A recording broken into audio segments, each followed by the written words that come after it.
Friends, it's me, Meerab, and welcome back to Starspill USA. Today's story is not just reality TV gossip. It is not drama for the sake of entertainment. This is the kind of truth that only reveals itself when all masks fall away, when a person is stripped of comfort, control, and the ability to perform. Today, we are talking about Kody Brown and what really happened when he joined Special Forces. Because in that environment, there are no staged scenes, no confessionals, no editing to protect reputations. There is only exhaustion, pain, teamwork, and truth. The people who came forward are not fans, not critics, not bloggers. They are athletes, competitors, and professionals who had never even heard of Kody before they met him. They walked in neutral and walked out shocked. And almost all of them said the same thing. Kody Brown was the worst teammate they had ever worked with. This wasn't a misunderstanding. This wasn't personality friction. This was behavior. Consistent, repeated, undeniable behavior. One cast member said that the first time she met Kody, she genuinely thought he had some kind of cognitive delay. Not as an insult, but because he showed no social awareness, no emotional presence, no understanding of the people around him. She pitied him at first. But then, after filming ended, she finally learned who he actually was. The reality show star, the polygamist, the man whose emotional control over his wives had been broadcast for more than a decade. And suddenly her view changed.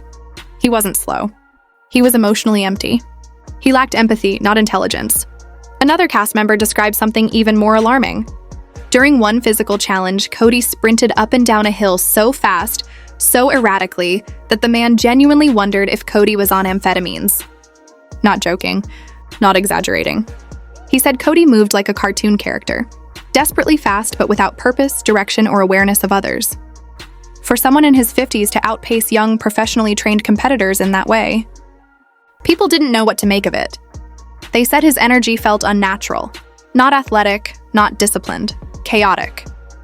But the most damaging revelations weren't about his speed or his stamina. They were about his character. During high-pressure moments when teamwork was essential, Kody pushed female teammates down and left them behind, ignored injuries he caused, refused to share responsibility, abandoned teammates in tunnels and drills, and had to be stripped of his leadership role by production. Think about that, a grown man, a father, a self-declared leader, removed from a position of responsibility because he could not function without making everything about himself. That wasn't training exposing weakness. That was reality exposing truth. Then came the podcasts.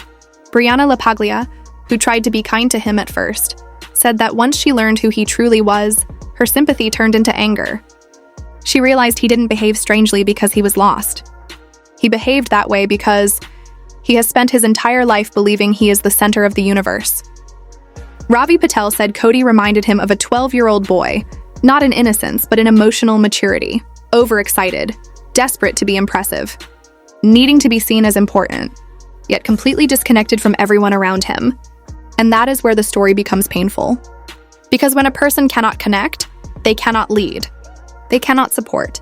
They cannot love the way a family needs to be loved. And perhaps this is the real reason the Brown family fell apart. Special Forces didn't break Kody. It revealed him. No edits, no lighting, no storyline. But here's the thing, friends. What the world is just now realizing about Kody on Special Forces, Christine, Janelle, and Mary lived through for years. Not on a battlefield, not in a competition, but inside their own homes, inside their marriages, inside their hearts. And when these Special Forces cast members described Kody as emotionally disconnected, self-focused, unable to see others, needing control more than connection, the wives watching from home didn't flinch. They didn't gasp. They didn't look shocked. They nodded, because they had seen it long before the world did. Christine, the one who finally walked away. Christine spent years trying to earn Kody's love. Not demand it, not force it. Earn it. She lowered herself, bent herself, softened herself, shrank herself, just to feel chosen. But you can't earn love from someone who sees love as a currency of power. Christine didn't leave because she stopped loving him. She left because she realized he was never going to see her. Not really. Not as a woman. Not as a partner. Not as a human being with her own heart. When she saw the Special Forces footage, she didn't feel vindicated. She felt sad. Because that was the man she once begged to notice her. Janelle, the quiet strength. Janelle didn't ask for romance. She didn't ask for emotional fireworks. She just wanted partnership, a steady hand, someone who would stand next to her in life, in work, in parenting. But when things got hard, when real life demanded real responsibility, Kody didn't lean in. He stepped back. And she carried everything alone. Finances, kids, structure, stability, while he chased emotional excitement in places where he felt adored rather than challenged. Watching him on Special Forces didn't surprise her either. She had lived with that same everything is about me energy for decades. Mary, the first wife, the last considered. Mary once believed she and Kody were the foundation of the whole family. The beginning. The story. But foundations crack when one person stops holding weight. She stayed longer than most people could. She waited for change longer than most hearts can survive. She believed in memories more than reality. And reality is cruel. Because by the time Kody was exposed on Special Forces, Mary had already been grieving a marriage that only one person was still in. And that person was her. And then there's Robin, the wife who became the center of Kody's world. Not because she took him, but because Kody gave himself away, fully, completely, without balance, without fairness, without accountability. Robin didn't break the family. Kody did, through favoritism, through emotional neglect, through choosing validation over unity. And Special Forces didn't create that pattern. It exposed it publicly. Where this story is going. The world is finally seeing Kody Brown isn't the misunderstood father. He isn't the overwhelmed husband. He isn't the tragic figure trying to hold a family together. He is a man who cannot share space, cannot share power, cannot share love, and does not understand partnership, not in marriage, not in family, not on a team, not anywhere. Special Forces didn't break him. It revealed him, and now the world is finally catching up to what the wives already knew, just the truth of the man he really is. When the Special Forces episodes aired, the reaction was immediate. Not loud at first. Not dramatic. Just a quiet, collective realization. People who had once defended Kody. People who had said maybe the wives are exaggerating. Maybe the show is edited to make him look bad. Maybe he's just stressed. Those same people began to see what the wives had lived through for years. Because this time, there was no Mary to take blame. No Christine to shoulder guilt. No Janelle to stabilize the chaos. No Robin to soothe the disruption. This time it was just Kody, alone with himself. And without anyone to absorb the fallout, without anyone to blame, without anyone to validate him, his behavior became undeniable. The internet did not explode in outrage. It did something more powerful. It exhaled. As if to say, finally, everyone else can see it too. Viewers who once questioned the wives now understood their pain. They saw the emotional exhaustion, the confusion, the years of trying to love someone who does not meet you back. And suddenly, the narrative flipped. Kody was no longer the man trying to hold his family together. He became the man who had been pulling it apart all along. And the legacy shift. There are moments in life when truth becomes louder than history. This was one of those moments. For years, the sister wives story looked like multiple women struggling to get along, miscommunication, jealousy, tension in plural marriage. But Special Forces changed everything. Now people saw a man who needs admiration, not connection. A man who confuses control with leadership. A man who cannot share emotional space. A man who takes but does not give. The story was never about wives fighting each other. The story was about women trying to love a man who did not know how to love them back. And the wives did not break, they survived. Christine found joy. Janelle found self-respect. Mary found truth. And Robin? She found the reality of being the only one left, when the performance ends and the spotlight moves away. Because loving someone who needs constant praise is not partnership. It is exhaustion. And now she will live what the others have already lived through. Being in a marriage where love is a mirror, not a meeting of souls. Marriage where love is a mirror, not a meeting of souls. Multiple cast members echoed the same observation again and again. Kody was moving with a speed, intensity, and endurance that simply didn't make sense for a man his age. They saw him sprinting ahead during challenges, barely winded, while everyone else, many of them trained athletes, were struggling just to keep up. Yes, he had trained in the high altitude of Flagstaff, and yes, that can give you an advantage. But not this kind of advantage. Not a man pushing 60 suddenly performing like he's 20 and fueled by rocket-fueled level of advantage. So naturally, the whispers started. People began to talk quietly among themselves. What is he taking? Is it supplements? Something stronger? Because this isn't normal. And when you combine that bizarre stamina with the erratic behavior, the mood swings, the intensity, and the strange things he brought with him, the picture becomes even more unsettling. And this is where things get truly bizarre. During a podcast with Shawn Johnson East, Andrew East, and several cast members from Nashville, the conversation turned to what the contestants were allowed to bring onto the show. Everyone was allowed a limited amount of personal items or necessary medications.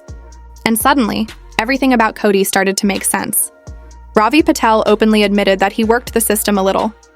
He told production he suffered migraines so he could bring extra painkillers, not for himself, but so others would have access too. He even brought a 50-pack of earplugs specifically to hand out to teammates. He became the unofficial medic, the person who looked out for everyone else. That is what a team player looks like. Kody did the exact opposite. When the group talked about who had brought the most stuff, Randall Cobb jumped in immediately. Oh, that wasn't Ravi. That was Kody. But unlike Ravi, Kody didn't share anything. Not supplements, not pain relievers, not hydration packs, nothing. He hoarded everything for himself, which frankly fits perfectly with everything Sister Wives viewers have seen for over a decade. But then came the detail that left everyone stunned. The supplements Kody brought were expired. Not months expired. 3 years expired. Jesse James spoke about it openly. Kody came with something that was 3 years old, and he refused to take it. Imagine that. This is a man who spends thousands on art, clothing, jewelry, and ridiculous luxuries. Yet the supplements he brought to a nationally televised, military-style competition were things he couldn't even be bothered to check the dates on. Some of the expired products were caffeine-based hydration boosters. So now you have a man who appears, according to several cast members, to be buzzing around like he's on stimulants, while taking 3-year-old caffeine pills. The irony is almost unbelievable. But the tunnels challenge? That is where Kody's behavior crossed the line. Shawn Johnson East, Olympic gold medalist, one of the most mentally and physically disciplined athletes alive, was paired with Kody and Nick Young. Before the challenge even properly began, contestants had to jump down a steep drop to enter the tunnels. Shawn has described this moment on multiple podcasts. Kody didn't just bump into her. He shoved her. She fell forward, landing face first, and then Kody's full body weight came crashing down on top of her. Shawn genuinely believed she had broken her arm. And Kody? He didn't stop. He didn't check on her. He didn't apologize. He didn't even look back. He just carried on. And the other cast members weren't surprised. They'd seen this behavior from him the entire time. But inside those tunnels, things escalated even further. Shawn explained that the tunnels were suffocatingly tight, pitch black, and panic-inducing. Communication and teamwork were essential for safety. Kody, however, pushed forward recklessly, barking orders, ignoring others, and creating chaos. And then something unprecedented happened. Production stepped in. They stripped Kody of his leadership role mid-challenge. The military professionals running the course saw enough. They determined that Kody Brown was not only incompetent, but a danger to the people beside him. This was not editing. This was not drama for cameras. This was real. And it revealed more about Kody Brown than any season of Sister Wives ever has. The tunnels were meant to test endurance, mental strength, and trust. They were narrow, pitch black, and claustrophobic, designed to break down ego and force teamwork. Everyone was supposed to move as a unit, communicating clearly, staying aware of one another's position and pace. But Kody Brown didn't understand teamwork. He acted like he was the star of his own show. The moment they entered, he surged ahead, shouting commands that nobody asked for, and ignoring the people behind him who were struggling to move without being crushed or disoriented in the darkness. Shawn described it as absolute chaos, panic rising in her chest as Kody kept pushing, faster and faster, with no concern for who was behind him or whether anyone could breathe. Inside that tunnel, time doesn't feel normal.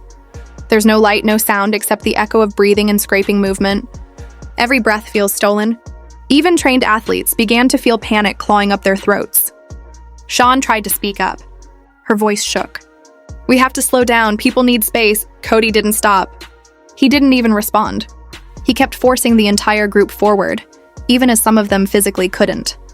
Nick Young, a 6'17" professional basketball player, got wedged. completely stuck. His shoulders were too broad for the tight corner Kody shoved him into. He started to panic. Anyone would. The walls were pressing in. His chest couldn't expand fully. He couldn't turn around or move back. And Kody still kept pushing ahead. That's when the instructors realized this wasn't tough leadership. This was dangerous. Someone could get seriously injured, or worse. Suddenly, a voice cut through the tunnels like a whip. "Stop! Hold position!" It was the Special Forces staff. Everyone froze. One of the military instructors pulled Kody back and out of the tunnel, physically removing him from the lead position. His authority was stripped instantly. No discussion, no debate, no second chance. They had seen enough. These instructors train soldiers, evaluate leaders in combat conditions, and can spot recklessness disguised as confidence in seconds. And Kody had just proven himself to be exactly what they suspected, a liability. Shawn later described her emotional state after the challenge. She said the moment she emerged from those tunnels, she could feel her heart racing like she'd just survived something genuinely traumatic. Her hands were shaking, her throat felt tight, and she could barely speak. She said she didn't realize how frightened she truly was until she was finally back in the open air. When she said this during the podcast, the room fell silent for a moment. Not because the story was shocking, though it was, but because everyone there had seen the same thing. They had experienced the Kody Brown effect. Someone who believes he is naturally a leader. Someone who assumes he knows more than everyone else. Someone who refuses to slow down, listen, adapt, or consider others. And someone who mistakes ego for strength. The instructors didn't see a leader. They saw a man whose pride endangered his team. And that moment, Kody being removed from leadership was the turning point. Because from that point forward, the cast stopped tolerating him. They started avoiding him. He wasn't intimidating. He wasn't respected. He was simply unsafe to be around. And the saddest part? Kody never understood why. He genuinely believed he was doing everything right. He genuinely believed he was doing everything right. The tunnels that viewers saw on television looked uncomfortable, sure, but they were nothing compared to what the cast actually experienced. Those real tunnels were pitch black, narrow, airless spaces that triggered genuine panic attacks in multiple competitors. It wasn't simply a challenge. It was a psychological battle. Nick Young, a 6'7" professional athlete, began panicking almost immediately. His size worked against him. Every turn felt too tight, every breath too shallow. He was terrified. And during all of this, Shawn Johnson found herself trapped between him and Kody. Kody was ahead, charging forward. Nick was behind, struggling. And Shawn, the smallest of the three, was stuck in the middle, trying to hold both ends of a collapsing situation together. This is where Kody's leadership, or lack of it, became painfully clear. While Nick was shaking, gasping, trying to calm himself in the suffocating darkness, Kody was nowhere near helping. He was already pushing forward, focused only on himself. Shawn, not the assigned team leader, was the one who had to steady Nick's breathing, reassure him, and guide him through the tunnel. She became the emotional anchor because Kody simply abandoned the responsibility. At one point, the situation grew so serious that Shawn had to turn around and crawl headfirst back into the tight crawl space to physically pull Nick through. She took control. She acted. She did what a leader would do. Only then did Kody contribute. And even that was reactive, not intentional. He pulled Shawn's feet as she pulled Nick, not because he was leading, but because Shawn had already taken charge of the situation. And when all three finally emerged from the first tunnel, Kody was gone. He had already run ahead to the next stage, without checking on his teammates, without regrouping, without even acknowledging the people he was supposed to be leading. Shawn later said that in that moment it was clear. He didn't just leave them behind. He forgot they existed. That was the final signal for production. Before entering the second tunnel, the Special Forces staff stopped everything. They ordered Kody out of the leadership role and reassigned it to Shawn. It was a stunning moment, one that never made it to the televised version. But those who were there will never forget it. Because trained military professionals had watched Kody's behavior and reached a simple conclusion. This man cannot lead. He cannot be trusted. He does not understand teamwork. And the tunnel challenge was only the most dramatic example of something that happened throughout the entire competition. Whenever teams were required to carry heavy equipment, stretchers, or gear, Kody always grabbed the front position and walked forward at his own pace, never once looking back to see if the person behind him, often a woman half his size, could keep up. Other leaders turned, adjusted, communicated. Kody simply pushed forward, convinced speed made him look strong. To him, slowing down for others meant weakness. But to everyone else, his behavior revealed the truth. He wasn't strong. He was selfish. Ravi Patel described him perfectly, calling him an earnest 12-year-old boy, someone narrating his own heroic journey out loud, completely unaware of how absurd he looked to others. Kody spent the entire competition living inside a story where he imagined himself the inspiring leader, while everyone around him saw a man who simply couldn't function as part of a team. The food situation only made this clearer. Shawn revealed that Kody refused to eat for 4 days because the meals contained pepper. Not allergies, not dietary restrictions, just preference. He would rather starve during a physically demanding military competition than adapt in the smallest way. The irony was impossible to miss. He refused fresh, nutritious meals because of pepper, but willingly consumed supplements that had expired 3 years earlier. The contradiction says everything. It wasn't about food. It was about control. It has always been about control. And as more cast members began speaking publicly, a pattern became undeniable. These weren't Sister Wives fans. These were strangers who met Kody with no preconceived opinions, yet every single one came to the same conclusion. He is selfish. He is incapable of partnership. He does not see others as equals. He sees himself as the center of the story. Shawn said it best in 4 devastating words: story of the season. The man who spent years insisting he was a leader, a protector, the strong patriarch of a family, had finally been seen by people with no bias, no history, no agenda. And they saw exactly what his wives saw. Kody went on special forces to prove his strength. Instead, he proved the one thing he never wanted exposed.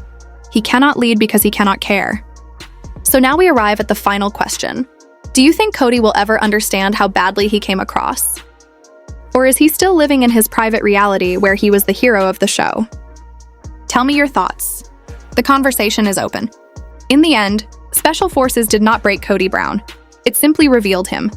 Away from the cameras of TLC, away from wives who once absorbed the consequences of his choices, and away from fans who only saw fragments of the truth, the real Kody emerged in an environment that could not be manipulated. The tunnels showed how he abandons those who depend on him. The team challenges revealed how he mistakes control for leadership. And the food situation exposed how even the smallest compromise is something he refuses to make if it does not serve his own comfort. While others stepped up, cared for each other, adapted, and grew stronger together, Kody stood alone, not because he was a solitary hero, but because he could not or would not connect. He believed that leadership meant standing in front. But true leadership is proved in the moments when someone is struggling behind you, and you stop, turn back, and offer your hand. Shawn Johnson, Ravi Patel, Nick Young, and every other cast member saw it clearly. Kody does not know how to be part of a team. He only knows how to be the center of one. And that is why the instructors removed him from leadership. Why his teammates stopped relying on him.